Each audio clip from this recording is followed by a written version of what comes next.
Now in this video, I'm just going to give a quick overview of all the themes and the concepts that you have learned throughout the past 3.5 years. Now I will try to cover as many as I can, so let's get started. Now in your science syllabus in primary school, all the content are divided into 5 themes: diversity, cycles, systems, energy, and interaction. If you have watched the video series I sent to you over the weekend, you would have gotten an idea about these 5 themes. So basically in the lower block, what you have learned was this. Under diversity, you learned about mainly about how to classify things. Okay? And learn how to compare the different items that you have classified.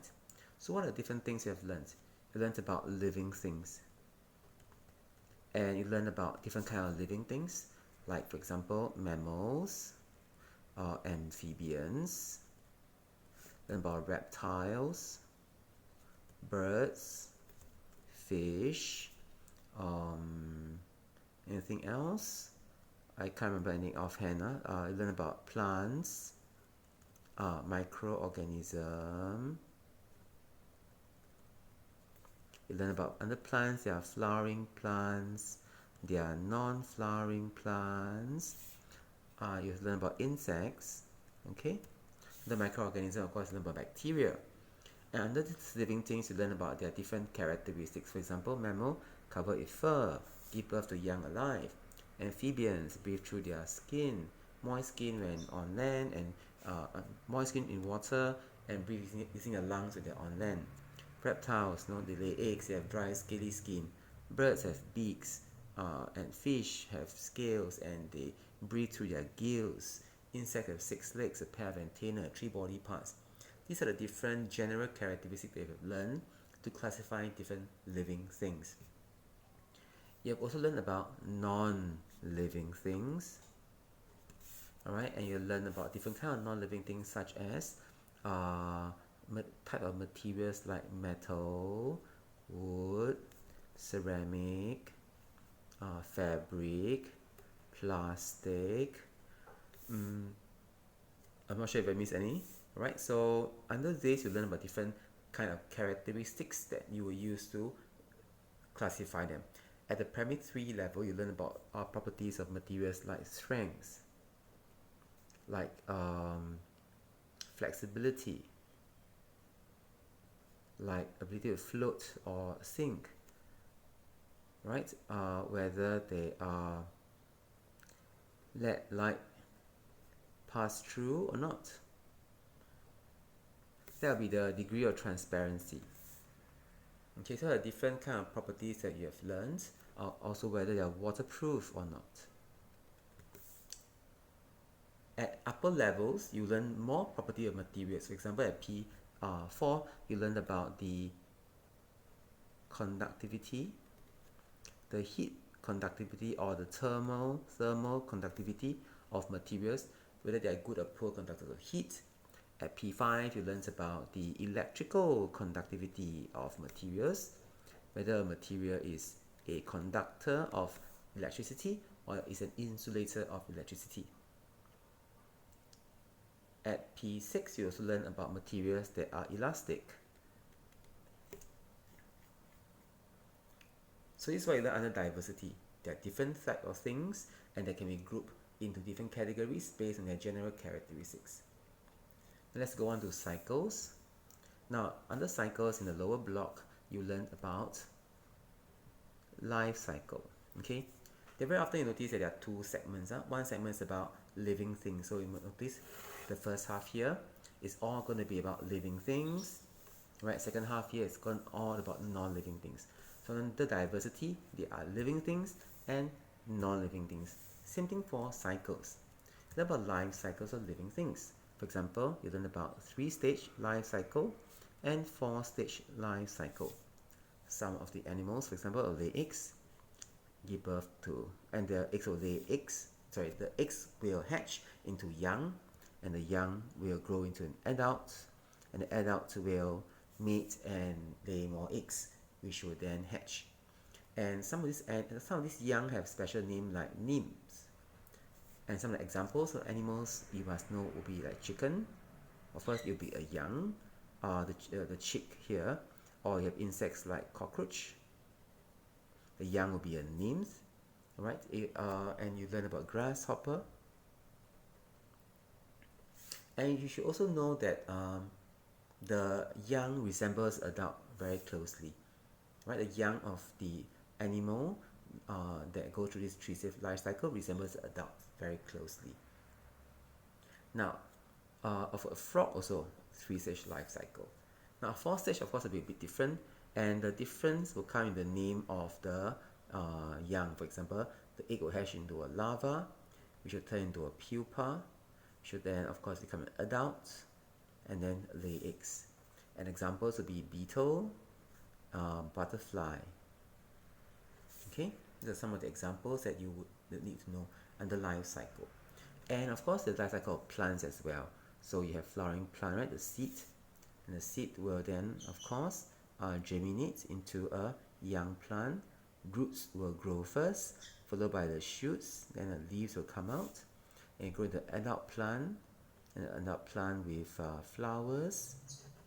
Then of course pollination will happen, fertilization will happen, then seed dispersal will happen, and then it goes back to this again. And that's under cycles for living things. We also learn that non-living things can also have cycles. For example, learn about matter. Okay, how matter are in three states: solids, liquids, and gas. And how by applying heat to them, right, if enough heat is given and the solid gains heat, it will melt into a liquid. And if it gives a liquid enough heat, it will gain heat and it will evaporate. At a certain temperature of the liquid, it can even boil. Now, of course, you want to reverse this, you can. You can turn a gas into a liquid by losing heat, so heat loss. And this is what we call condensation. And the reverse here, of course, you have your freezing, further losing of heat. So this is also a form of cycle. You learn that matter have three states, and the states have different properties. So you have your solid, liquid, and gases, and their properties such as their volume, whether can they be compressed, how about their shape.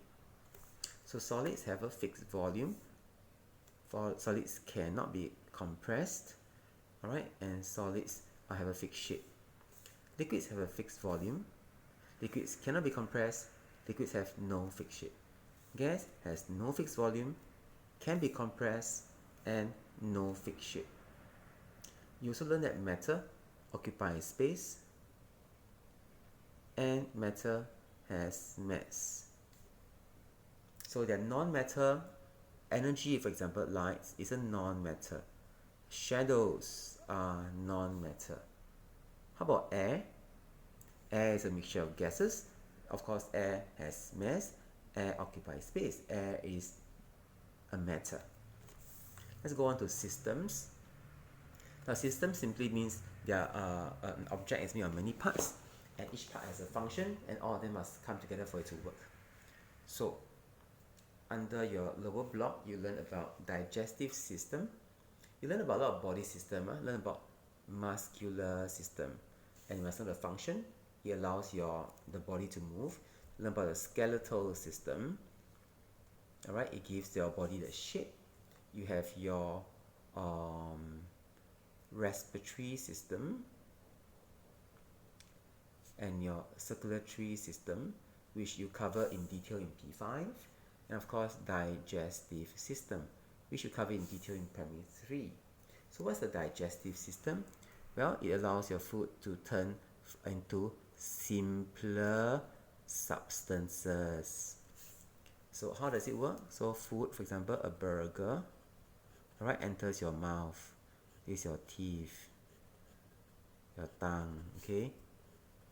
So enter your mouth, you chew. So in your mouth is where digestion begins. And then the food will go down the gullet The gullet simply connects the mouth to the stomach, so it allows the food to travel down the gullet into the stomach. The stomach is where the next stage of the digestion continue. So that's your stomach. So lots of digestive juices will go into the stomach here to digest the food. But digestion is not completed here. The food here, right, the very mushy food will go into a very long thing called your small intestine. The small intestine, alright, is where the digestion will be completed. Inside here, there are two things happening. There's some more digestion happening to make sure that all the food is digested, and then all the food that can be digested is digested, and then the digested food will enter your bloodstream through the walls of the small intestine. But there will be some things that cannot be digested. Those will go into your large intestine, okay, and then will come out as your poop, right, your waste. So the large intestine has a function as well. It is to absorb any excess water. Our body don't want to waste anything. Okay, so this is your digestive system. We should learn in a fair bit of detail. Something about the mouth as well. The teeth will chomp the food into smaller pieces, and your tongue will help to roll the food into a ball so you can swallow it down. And that's for your systems in lower block. Now energy. There's nothing here for energy under living things part, but you did learn a lot of energy as a physical science. So here learn about light energy. You know that light travel in a straight line. You know that light can reflect off objects into a person's eye, so a person can see something. You know that light can be blocked, and when light is blocked, this is a torchlight for example, and draw a human being here, and there's a screen, can be a wall. So when light is blocked, a shadow is formed. So light is blocked by the person. This light ray passes over his head, so on top here, no shadow. But the part where it's blocked, shadows form. This is a shadow. Alright, shadow is formed when light is blocked. Light is blocked. To make the shadow larger, I can move this person nearer to the light source. I can move the torchlight nearer to the person. I can move the screen further back.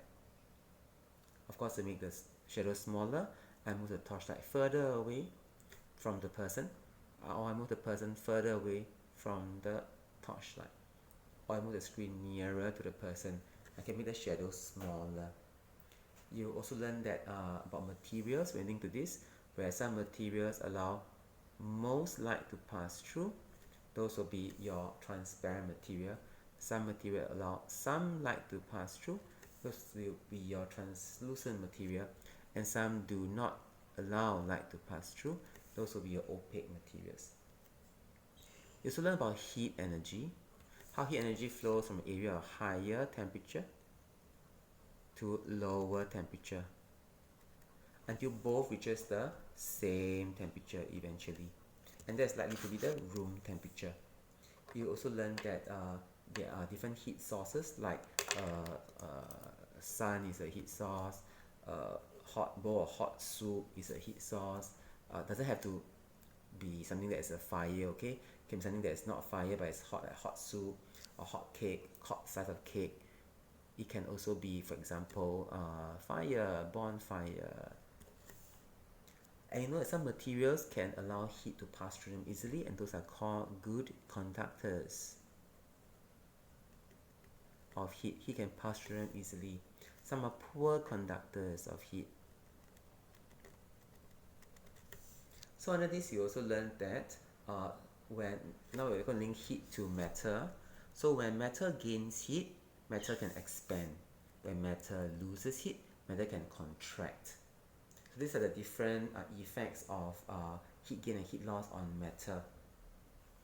Now last part you learn about lower block is interactions. So on P3 you learn about, P4 you learn about magnets. So now at magnets, right? When the unlike poles are facing each other, they will attract each other. When like poles are facing each other, then they will repel each other. You also learn that when you hang a magnet on a string, a suspended magnet, and let's let it be on its own for a while, it will point in a naturally north-south direction based on the compass, north-south direction. Now you know that the magnet is strongest at the poles. Okay? So how do we test it? Very often we hang some stuff like paper clips at the end, okay, to see that it's the strongest. Usually the middle part will be the weakest part of the magnet. Now you should also learn how to make magnets. You either use a stroking method. For example, I can use an iron nail. Right, I can either use an iron or steel. These are two magnetic materials that can be magnetized. So I put a magnet here. Let's say I put North Pole here, and I stroke across. And I repeat same thing again. North Pole, stroke across. Keep stroking it. It's called a stroke method. Or I can use the electrical method. I can put the same iron nail. Alright, I put a coil of wire around it. Alright, and then attach it to a battery. Now, and then this iron nail will become electromagnet. The good thing about this is that when I switch it off, then the electromagnet will stop becoming electromagnet and it will lose its magnetism. It's useful for things like you go to a junkyard, you need to attract something, you press a switch. You want to release the attraction, you will then switch it off. That's the beauty of this. So you don't use a permanent magnet. So this will be your permanent magnets. This will be a temporary magnet. Right? So that's what you learned in your lower block. 16 minutes of revision. The next thing we're going to go on will be the upper block. That will be your next video.